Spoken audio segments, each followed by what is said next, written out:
ভাবি, এই সকাল সকাল উঠে কাজে লেগে গেছো বুঝি? তা না করে কি করব বলো? তোমরা তো সবই জানো, বাবা ছাড়া ছেলে মেয়ে নিয়ে আমার অভাবের সংসার। এই গাভীর দুধ বেচে যা আয় হয় তাই দিয়ে কোনো রকমে সংসার চলে আমাদের তিনজনের। অভাবের জন্য ছেলেটাকে স্কুলে দিতেও পারলাম না। হ্যাঁ, সেই তো। তোমার বাপের বাড়ির মানুষেরা কেমন গো? তারাও তোমার কোনো খোঁজ নেয় না। আমার এমন হলে তো আমার বাপ ভাই আমাকে তাদের বাড়ি নিয়ে রাখতো, আমার ছেলে মেয়ের কোনো অভাব হতো না।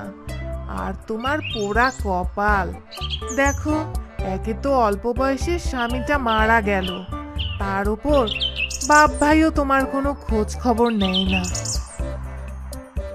আমি কি তোমাকে একবারও বলেছি যে আমার বাপ ভাই আমার কোনো খোঁজ নেয় না? আমি আমার স্বামীর ভিটা ছেড়ে কোথায় যাব, তাই এখানে পড়ে আছি। আর আমি চাই না আমার ছেলে মেয়েরা মানুষের টাকায় ফুর্তি করে বড় হয়ে জীবনের মানে না বুঝুক।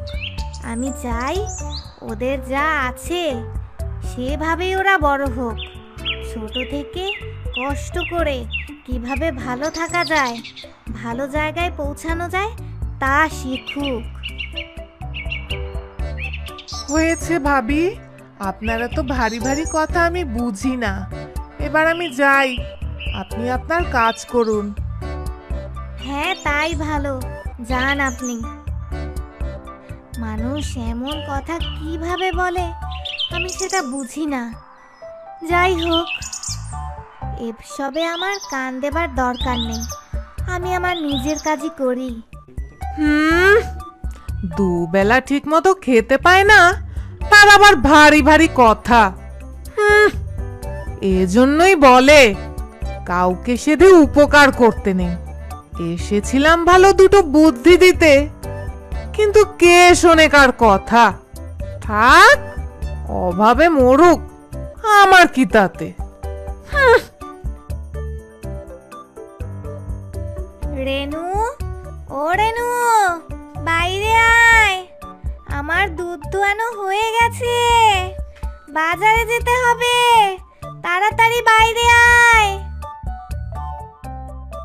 রেনু, ও রেনু, বাইরে আয়। আমার দুধ দুয়ানো হয়ে গেছে, বাজারে যেতে হবে, তাড়াতাড়ি বাইরে আয়। আসছি মা, আমি ভাইকে নিয়ে আসছি। ভাই চল, মা ডাকছে, দুধ বিক্রি করতে যেতে হবে। ভুলে গেলি নাকি তুই? তাড়াতাড়ি চল, না হলে সব দুধ যে নষ্ট হয়ে যাবে ভাই। মা আমাদের দুজনকে আর আস্ত রাখবে না তাহলে। এমন ভাবে দেরি করে একদিন আমাদের সব দুধ কিন্তু নষ্ট হয়ে গিয়েছিল। চল চল এবার, আর দেরি করিস না ভাই, ওঠ ওঠ। আপু, আমি দুধ বিক্রি করতে যাব না। রোজ রোজ এত দুধ বিক্রি করতে আমার ভালো লাগে না, তুমি একাই যাও। কি বলছিস তুই এসব ভাই? আমি মেয়ে মানুষ, এতগুলো দুধ কি করে নিয়ে যাব বল ভাই? আমার পক্ষে নিয়ে যাওয়া সম্ভব না। তুই না গেলে কিভাবে নিয়ে যাব এত দুধ বল ভাই? আমি আর কিছুতেই যাব না।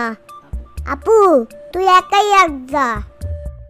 শোন আমার একটা কথা, তুই চাইলে আমরা একটা অন্য রাস্তা দিয়ে যেতে পারি। আর ওই রাস্তা দিয়ে গেলে তাড়াতাড়ি আমরা বাজারে পৌঁছে যাব, তোর কষ্ট অনেক কম হবে।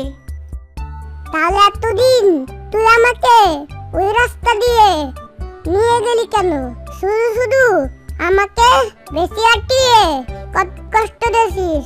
সে যাই হোক, চল আপু, আমরা ওই রাস্তা দিয়েই যাব। কিন্তু একটা শর্ত আছে, এটা তুই মাকে বলতে পারবি না কিন্তু। মা যদি জানতে পারে তাহলে কিন্তু আমাদের খুব বকাবকি করবে।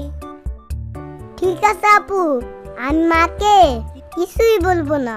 কিন্তু এই রাস্তায় এমন কি আছে যেটা শুনে মা আমাদের বকাবকি করবে? আমি আমি জানি না, কিন্তু মা আর কাকিমাদের কাছে শুনেছি ওই রাস্তা নাকি ভালো না, ভূত পেতনি থাকে নাকি ওই রাস্তা দিয়ে। কিন্তু আমরা তো যাব দিনের বেলা, বুঝলি, কোনো সমস্যা হবে না। কি রে, তোদের দুইজনের এত কিসের কথা? সেই কখন থেকে ডাকছি দুজনকে, দুধগুলো তো নষ্ট হয়ে যাচ্ছে। বাজারে কি যাবি না? আর কত দেরি করবি তোরা?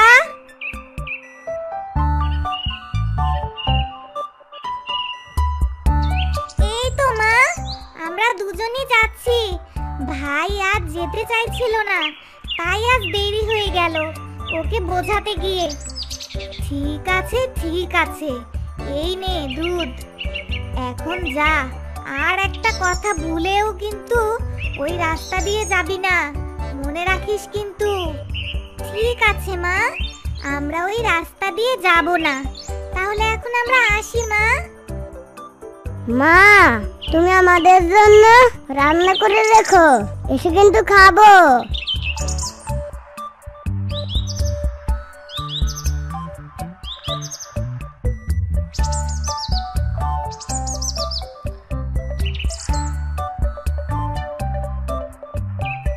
এই আপু, এই রাস্তা দিয়ে কেউ কি হাঁটে না? কাউকেই তো দেখছি না।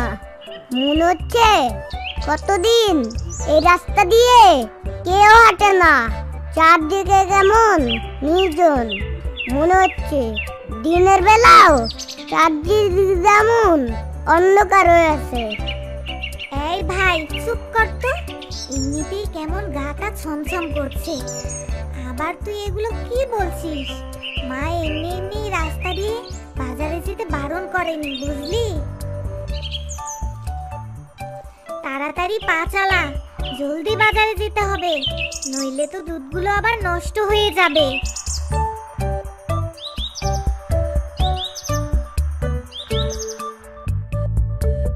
আপু, লোকজন ভয়ে এই রাস্তা দিয়ে আসে না। এখানে তো তেমন কিছুই নাই। এখন থেকে প্রতিদিন আমরা এই রাস্তা দিয়েই বাজারে যাব। এত শখ কেন তোর? রোজ রোজ মায়ের অবাধ্য হওয়া যাবে না, বুঝলি? মা জানলে কিন্তু বকবে। আর এমনিতেও কোনো খারাপ পড়ে এসে যদি গলা মটকে দেয়, তখন বুঝবি ঠেলা।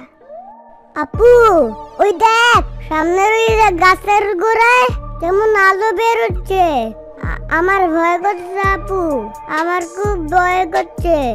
তাড়াতাড়ি চল, তাড়াতাড়ি চল। এমনিতেও এই বনটা কত ঘন, বাইরে থেকে কিছুই দেখা যায় না, সব অন্ধকার নাকি। তাড়াতাড়ি চল। তবু আমার এই রাস্তা দিয়ে দেখে ভালোই লাগ। আমরা প্রতিদিন এই রাস্তা দিয়েই যাব। তুই বললেই হলো, আমি আর আসবো না। আজকেই প্রথম আর আজকেই শেষ।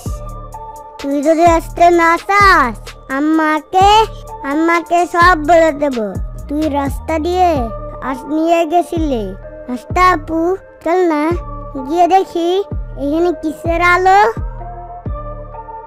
না না, তুই পাগল নাকি? ওখানে যাওয়া আমাদের একদম ঠিক হবে না। যদি কোনো ডাকাত দল বসে থাকে, তখন তো বিপদ হয়ে যাবে রে। আরে না, আমার তো মনে হয় কোনো পরী আছে। মা গল্প শোনায় না, জাদুর দেশের পরীর, সেই পরী হবে। ওসব গল্পেই আছে, বুঝলি, বাস্তবে ওসব হয় নাকি? আচ্ছা ঠিক আছে, চল দেখি ওখানে আলোটা কিসের।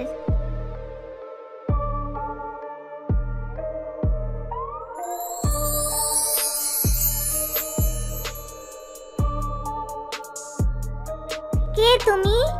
ওখানে কি করছো? আমি এক পরী কন্যা। আমার মা আমাকে জন্ম দেবার সময় মারা গেছে। কিন্তু কিন্তু তোমরা কারা? আমি রেনু আর আমার ভাই কেজলু। আমরা বাজারে দুধ বিক্রি করতে যাচ্ছি। কিন্তু কিন্তু তুমি এখানে কেন? আমার এই পৃথিবীতে কেউ নেই, সবাই আমাকে ছেড়ে পরীর রাজ্যে চলে গেছে। আমি তাই এই বনে একা একা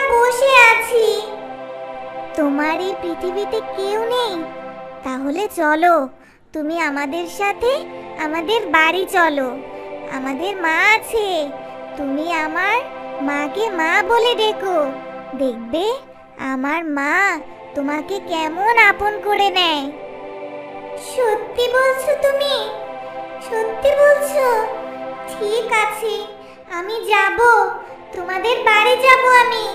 আজ থেকে তুমি আমার বোন, আর কেজা কেজা তুমি আমার ভাই। হ্যাঁ হ্যাঁ, আজ থেকে তুমি আমার পরি বোন। চলো আমরা বাড়ি যাই। রেনু আর কেজা তখন পরীকে নিয়ে ওদের বাড়ি চলে যায়। পরী ওদের বন্ধু হয়ে যায়।